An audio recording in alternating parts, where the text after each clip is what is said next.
I am Araceli, a wealth advisor, real estate investor in the United States and Canada, and creator of Wealthy Women in Real Estate. Every week, I meet with Colette, a real estate broker and a real estate investor in Canada. We come together to talk about all things real estate investing and how to increase your wealth. Join us.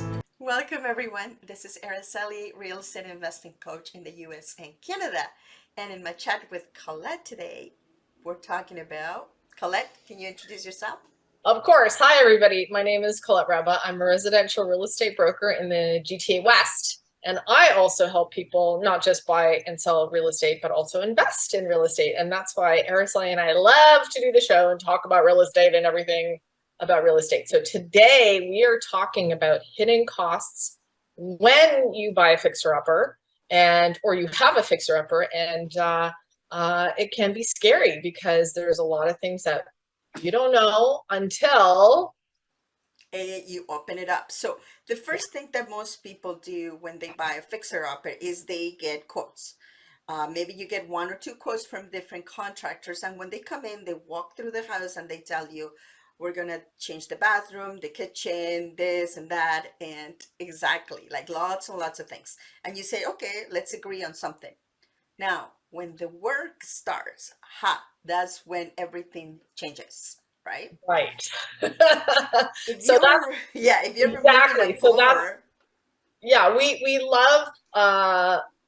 love fixer-uppers. I honestly, right? Like we both do. We both have experience, even though you may hire a contractor that has experience, or you hire a realtor. Like this is why clients love me, because I walk through a house with them and say, oh my gosh, don't even worry about that. That's nothing. Or, oh my gosh, this is a big thing. I can guess educated guess that there will be problems with structure because of X, Y, and Z. So it's really hard to promise exactly what's wrong, but with experience, and especially contractors, they may or may not have that experience with an older home, with the kind of structure that you're dealing with. So what do you say about that? Because I know you have a big project. Yes. Currently. Oh gosh, everything like every 5 minutes there's something that is changing. Right. And it's not because I'm changing what I want to do in the property, but it's because as soon as you start repairing something, you find something else. I'm going to give you an example.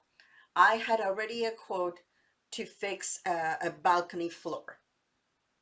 As soon as we open the structure, the structure of the balcony. Well, the structure of the balcony, and originally we were just going to replace the flooring. Okay. Because it was, so when it was scraped, we found a big hole in one side. Now we went downstairs to see what happened. So we took the ceiling of it. Okay. And we found an structural beam that was rotten. So now the scope of work completely changed, because now I have to remove the balcony that originally I wasn't going to do. Right. Because that is supporting the balcony. So now what do? Like you can't leave it like that, because it's not gonna, the way that I was gonna fix it, it's not gonna fix it. It's not gonna fix the major issue, right? Right. So that is where we wanted to put this together, because you have to be prepared, especially with a fixer-upper. If it's an older house, you're going to have surprises along the way, and you can't see them. Most of the things will be structural. Some of them will be plumbing. If you want to change a bathroom or a kitchen, it has to be moved. And then electrical, the same thing. You have a stove and you're going to move it to another location because it's more practical, or you want to open up a wall and then you see that, oh my God, there is a lot of knob and tube, lots of electrical there, or rotten pipes. You don't know until you open the wall, right, Colette? Yeah. Well, that's the other thing that I like. The funny thing is, you and I started talking about the contingency plan. So to say, okay, I have 100, let's just say, magical number, it's not coming from anywhere, but let's just say I buy a house and I have $100,000 put aside to do the renovations. do not max out your $100,000.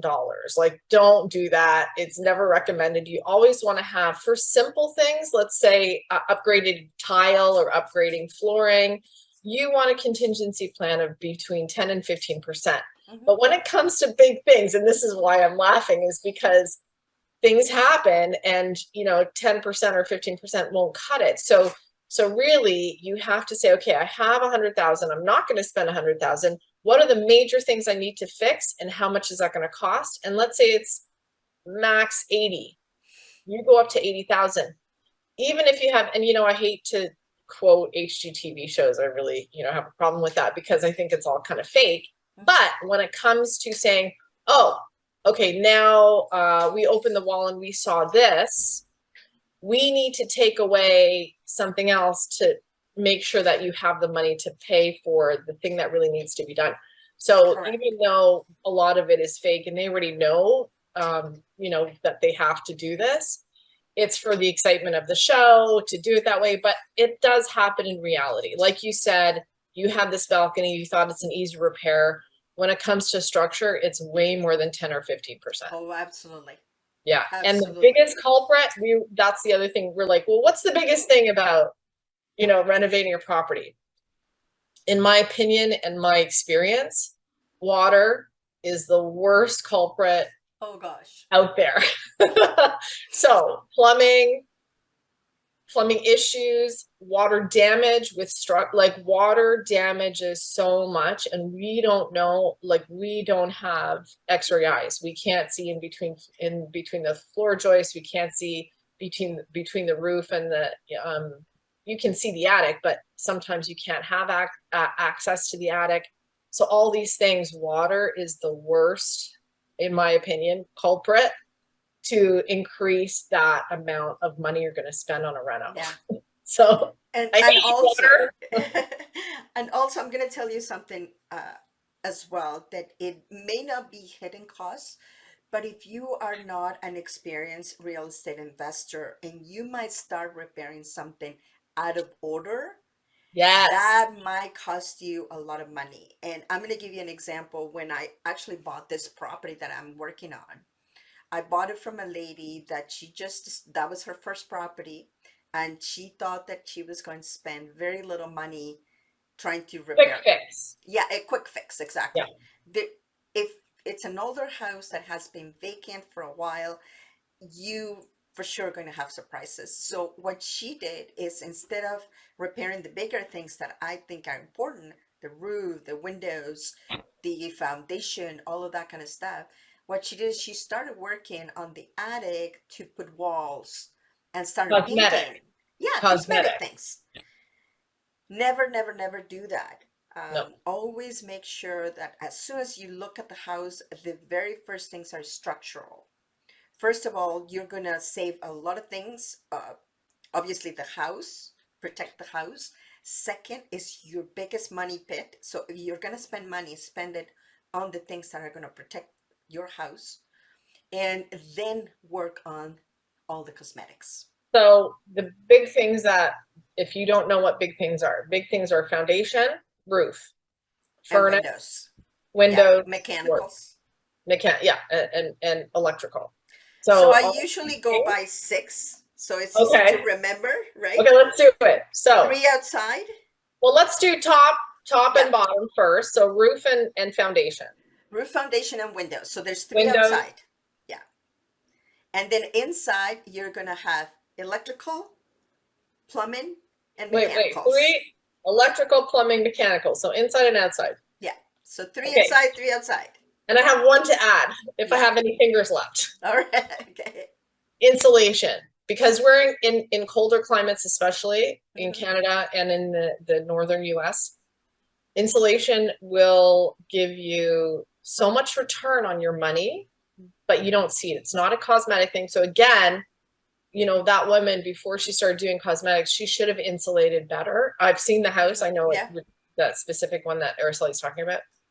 But really, insulation, even in your own home, if you get an inspector before you buy and the Yeah. inspector says you should beef up your insulation in your attic, do it. Don't even question it. It Yeah. will save you money throughout every season you'll feel more comfortable, you'll enjoy your house, and it will also keep your house better insulated and warmer and cooler in the summer, and the longevity of it will actually And you'll it'll save pay on off. utilities. And you'll save on your utilities too. Yeah. So 7. How many Okay. fingers do I have? Okay, so that is pretty simple. And we're going to do an episode on all of these in more detailed way, but those are the things. Everything that will cost you the most money is the things that you don't see. So that's Well, sometimes you will see them, but windows, yeah, through them. yeah. Yes, absolutely. Those are the If you don't structural see things. it, you don't know that you're going to have to replace it until you start working on it. So that's what Right. we want you to be prepared, especially if you're looking to repair properties that older, that are vacant, like I do in the U.S., or if they are older and they haven't been updated. They might have something behind the wall that you may not think it has to be replaced, but you Well, do have to hopefully it'll replace be $1 million in the wall. Oh well, To that pay for would the be renovation. highly Hope. unlikely, but You can always dream. Yeah. or maybe But a no, that's gold piece. yes, sure. Yeah. Anything of value would be great. But that's the thing. You're buying something of value. So why not put the money where you really need it to continue on to bring value to yourself, to your Absolutely. family, to yourself. The property should grow with Yeah. with And improvement. never skimp on these things. So electrical, plumbing, please do not skimp on that. Even though Yeah. you don't see them, And hire those are the professionals. Don't do the electrical yourself. Don't do the plumbing yourself. Please yeah. don't do it by yourself unless you are licensed electrician, plumber, etc. Yeah, absolutely. Those things will create the most damage in your property if they're not done correctly. Exactly. Yeah. So that's it. So if you want to know more about what exactly to do and how to get started in real estate, please let us know. My specialty is in the US and Colette will do Canada. So that's all I have for today. Thank you, Colette, and we'll see you at the next one. Thanks for joining us, everybody. Bye. Thank you for being here on the show.